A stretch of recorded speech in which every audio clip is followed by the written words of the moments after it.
What up guys, it's 60 here with a new video.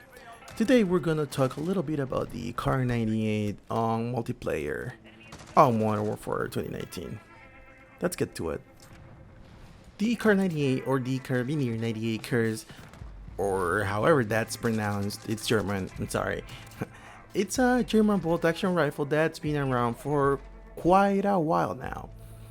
It's been around since 1935 as the standard service rifle by the Germans.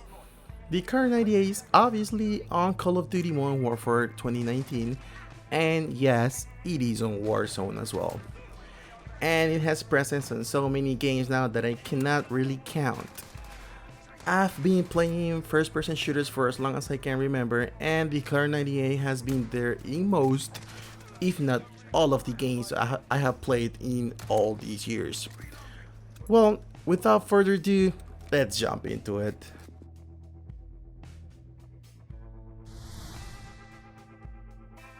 I have heard a few people ask, what is the best sniper to play aggressive on a 5v5 or 6v6 environment when playing multiplayer? Well, there are lots of different opinions, and I'm just a guy who has an opinion of his own. So, based on my experience, the Kar98 is just the go-to sniper when playing aggressive, at least on this environment. It offers you just the right damage to one-shot people, well, most of the time. With the loadout we're about to see, we need to aim to the chest and or the head to one-shot people. You may get a one-shot kill if you go for the stomach, but it's not a 100% chance. So I would go for the head, or at least the chest.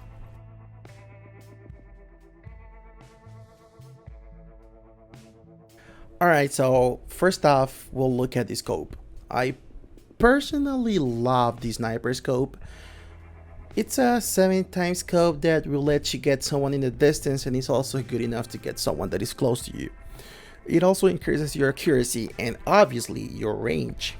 On the downside, we lose some mobility and control, which we make up with other attachments. To make up a little bit of mobility, we're gonna jump to the rear grip.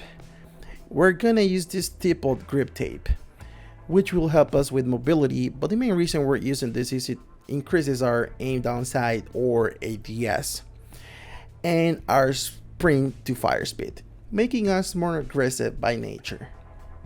Then we'll go to the laser. We'll use the tag laser here since it's a closed environment, and spoiler, we're not using a suppressor here. It really doesn't matter if the enemy sees us or not.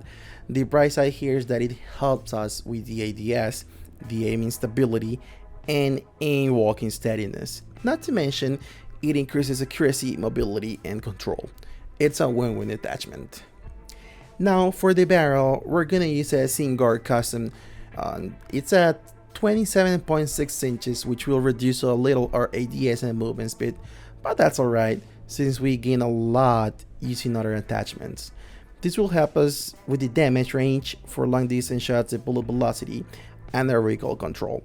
At least for the quick scopes at cost of a little mobility as well, but that's alright. Last but not least, we're gonna use the FMJ perk. I know, some people may think I'm crazy because of wasting a slot on this, but what do I know? But I mean, it increases the bullet penetration, meaning it increases your damage, and this is how it's OP. This is how we make it OP. So yeah, give it a try and let me know how it goes.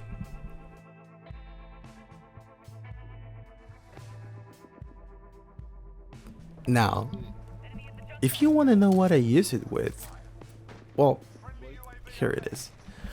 I don't really use kill streaks with this class.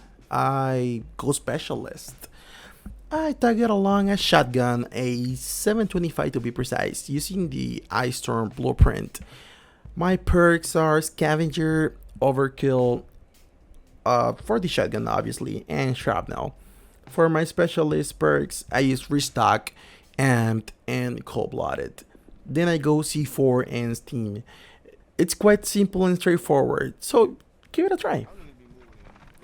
Well, guys, I believe that is it for now. I hope you liked the video. If so, please leave a thumbs up, subscribe, and share this with that friend who's having a hard time with the game.